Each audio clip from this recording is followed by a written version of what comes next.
La NBA débarque en Europe en 2027. Bonjour à tous et à toutes. On se retrouve pour parler un petit peu de l'actualité qui s'est déroulée il y a maintenant quelques semaines. C'est l'officialisation de la compétition NBA Europe pour 2027. Ça a été annoncé dans un premier temps par Adam Silver et ses partenaires. Et c'est désormais officialisé par George Ayvazoglu, le boss de NBA Europe.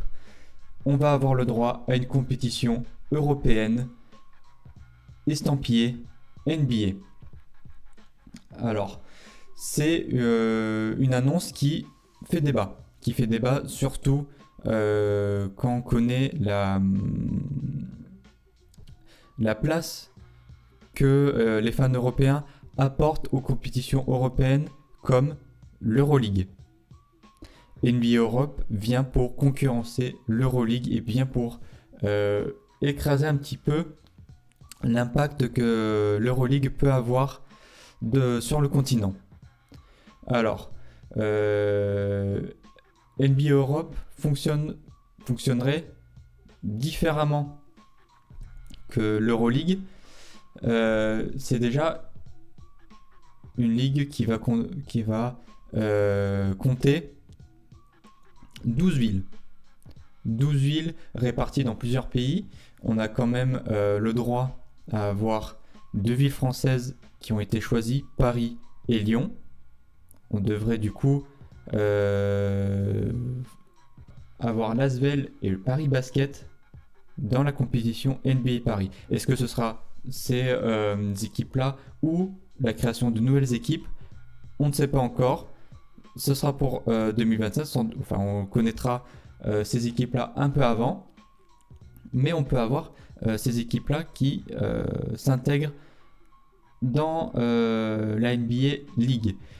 On a aussi Madrid, Barcelone, Londres, Manchester, Milan, Rome, Berlin, Munich, Istanbul, où ça a déjà été établi que ce serait Galatasaray qui représenterait une équipe turque, et enfin Athènes. Toutes ces villes-là seront représentées dans la ligue.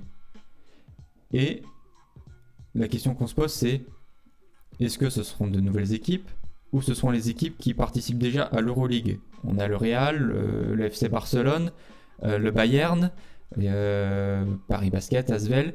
Est-ce que ces équipes-là vont du coup délaisser l'Euroleague? Et c'est ça la plus grande peur qu'on peut avoir et qu'a notamment le boss de l'Euroleague, Polius Notirounas, qui se demande, qui se pose la question de l'avenir de sa ligue. Pour lui, la NBA va nuire au basket européen. Et quand on voit les réactions que suscite l'annonce de cette nouvelle, beaucoup partagent son avis, partagent l'avis du dirigeant lituanien de l'Euroleague. Beaucoup pensent que ça va être la fin de l'Euroleague. Et la fin de l'Euroleague, ce serait dévastateur pour le basket, ce que représente le basket européen. Déjà, ce qui fait débat aussi, c'est parmi toutes les villes annoncées, il n'y a aucune ville qui est basée, que ce soit en Croatie, en Slovénie, en République tchèque, aucune ville dans ces pays-là. En Lituanie, aucune ville. Et ça, quand on veut faire une compétition européenne de basket, ne pas avoir des villes, des équipes dans ces villes-là, dans ces pays-là, c'est presque une honte pour une compétition européenne. Heureusement, il y a une possibilité d'avoir des équipes de ces pays-là, car pour se qualifier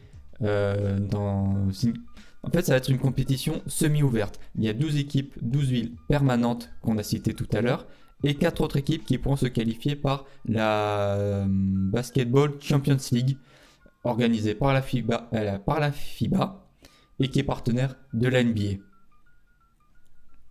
Et il y aura également 3 autres équipes provenant de ligues nationales. Du coup, il y a de l'espoir concernant des équipes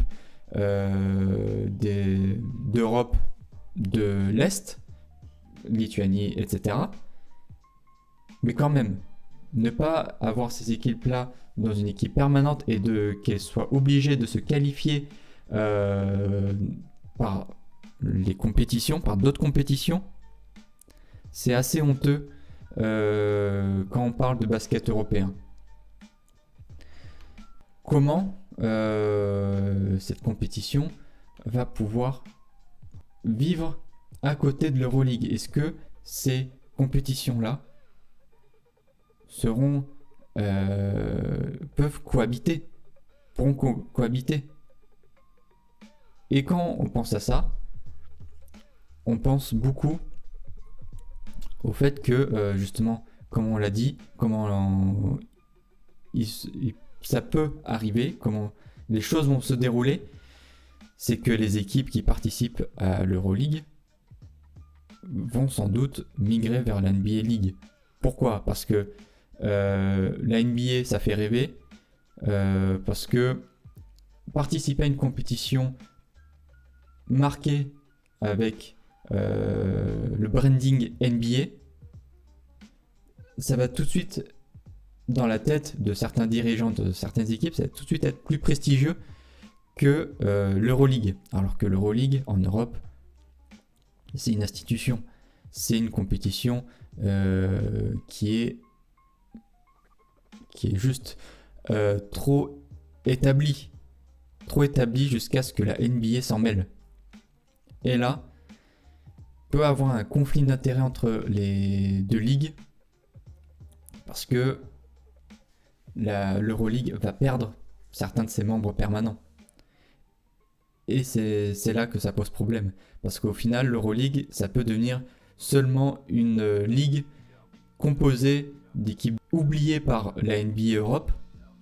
Et tout simplement, ça va créer deux compétitions qui auraient pu se retrouver dans une et qui existaient déjà. Et c'était l'Euroleague. Mais malgré tout, ça demande réflexion et faut voir comment les choses vont se mettre en place du côté de NBA Europe. Comment va s'organiser la compétition? Comment vont s'organiser les équipes? Est-ce que là, ils arriveront à conserver la hype qu'il y a eu depuis l'annonce? Est-ce que la NBA va pas se casser la figure en Europe? On sait qu'ils ont réussi à s'installer assez durablement en Afrique, où ils ont réussi à développer des infrastructures, à développer des équipes et à créer une compétition à travers toute l'Afrique, à travers tout le continent, et qui marche, qui arrive à se développer tout doucement. Mais on savait que la NBA cherche des terrains test pour s'implanter, faire grandir la marque NBA et faire grandir les infrastructures dans certains continents, certains pays. Tout ça poussé par des ambassadeurs qui jouent en NBA. On sait très bien qu'en Afrique, il y a eu des grands noms du continent qui ont joué en NBA, comme Dikembe Mutombo, des plus connus, Hakeem Olajuwon, après des joueurs un peu moins connus, mais qui ont aidé énormément à la création justement de cette branche NBA en Afrique, comme Lukemba Amute, Luol Deng, et d'autres ambassadeurs d'origine africaine, je pense à notamment Nicolas Batum, d'origine camerounaise, qui a énormément œuvré pour cette création de la NBA Afrique.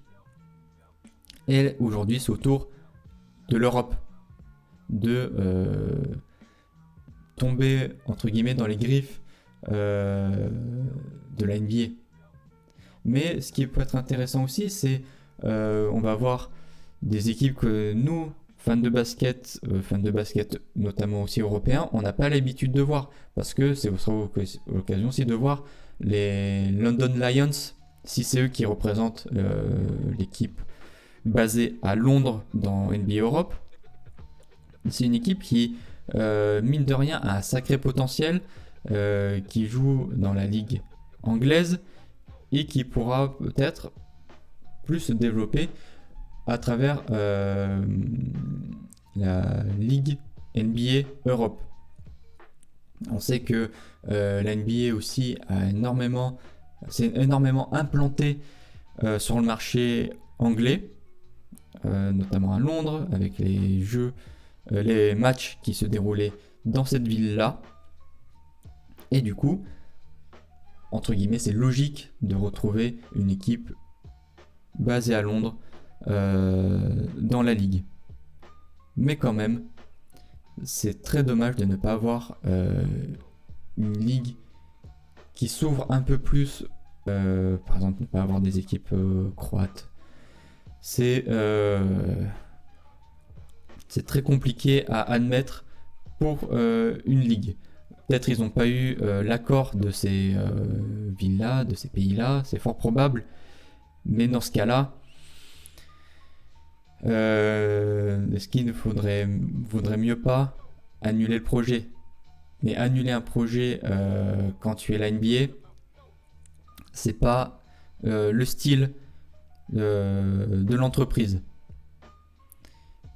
Du coup, qu'est-ce qui va se passer pour la suite? Pour la suite, il faut annoncer les équipes l'identité des équipes qui représenteront les villes. C'est sans doute ça la prochaine étape. Et la prochaine étape aussi, c'est de répondre à la question de l'Euroleague. Parce que l'Euroleague est en grand danger. Et si NBA Europe marche, est-ce qu'on n'assisterait pas à la fin tout simplement d'une compétition mythique? J'espère pas. J'espère et je pense qu'il y a de grands noms du basketball européen et de l'Euroleague qui porteront la voix pour manifester contre la NBA Europe. Et ça, est-ce que c'est vraiment bon pour le basketball européen? Est-ce que c'est ce qui est le continent en termes basketballistiques avait besoin? Je pense pas. Et la suite pour la NBA, après le lancement de NBA Europe qui est du coup annoncé pour la saison 2027-2028, est-ce que la prochaine étape, prochain continent, ce sera l'Asie? NBA Asie. C'est fort probable vu le marché NBA qu'il y a là-bas, vu l'image que la NBA peut se vanter d'avoir en Asie, encore une fois grâce à de nombreux ambassadeurs comme Jeremy Lin, Yao Ming, tous ces joueurs-là ont joué un rôle majeur dans l'exportation de la NBA, que ce soit en Afrique, en Europe et en Asie aussi. La NBA a besoin de ces ambassadeurs-là, notamment aussi James Harden, Klay Thompson, qui ont une forte fanbase en Asie. Et du coup, c'est peut-être vers là que la NBA va se tourner après NBA Europe. La NBA veut vraiment s'étendre de partout et écraser tout ce qui existe déjà. En attendant, on va voir comment ça va se passer. Ça reste quand même un projet qui est assez kiffant, faut l'avouer, qui demande plus de temps et voir comment les choses vont se mettre en place, comment ça va évoluer. Parce que quand même avoir une compétition NBA en Europe, c'est assez intriguant. On va voir comment tout ça va se passer. En attendant, je vous souhaite une bonne journée. Et n'oubliez pas qu'à la fin de la journée, nous sommes tous des fans de basket et de sport. Et je vous dis à très bientôt et à la prochaine.